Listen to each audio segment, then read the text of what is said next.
दिवसाची सुरुवात तर खूप छान झाली. पण मी आजारी असल्यामुळे मला असं जास्त काय आज करता आलं नाही. तर आईनी काढलं होतं खालच्या बेडरूमचं झाडून. पण आता म्हणलं मी आजारपणात तर काय नाटक केलं नव्हतं, पण आता आईंनी काढले आणि जर काढताना त्या पडल्या बिडल्या तर माझ्याच अंगलटी सगळं यायचं. म्हणून आपला चहाचा घोट घेतला, बिस्किट बुडवून खाल्लं आणि मी लागले माझ्या कामाला. आता कधी नव्हे ते ह्या पसारात माझ्या लेकीला अभ्यास करावासा वाटला. बरं बाई म्हटलं, कर, तुझ्यासोबतच मी झाडून काढते. आता बडवायला लागलो तरी मला बडवून दे ना. बघा, नाचप चालूच आहे मॅडमांचं, एकही काम व्यवस्थित करून देत नाही. पण झालं कसं, नंतर मात्र माझ्या लेकीनं मला खूप मदत केली. अक्षरशः सगळा पसारा मॅडमांनी आमच्या आत लावायला मदत केला. आमच्या सासूबाईंनाही ते बघून खूप आनंद झाला. नातीने इतकी मदत जे केली, झाडले लोटलेलं घर पुन्हा झाडा लोटायला लागली. काय करावं आता ह्या नातीला ना आजीला.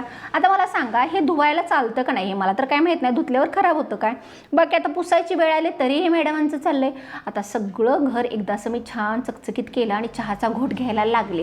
तेवढ्यात माझं सुख माझ्या नवऱ्यालाच बघवलं नाही, तर आणलं हे मासे आणले. चला आता बनवा मासे. तसे मलाही आवडतातच, म्हणून म्हटलं असू दे, पटकन बनवूया आणि चटकन खाऊया. म्हणून काय मस्त मॅरिनेट केले, इकडं भात लावून घेतला, स्वच्छ धुवून घेतले आणि चटाटा मी माझ्या कामाला लागले. माझा आवडता पदार्थ आहे ना, आणि कुठलाही आवडता पदार्थ असला की मी अशी झटपट कामं करते.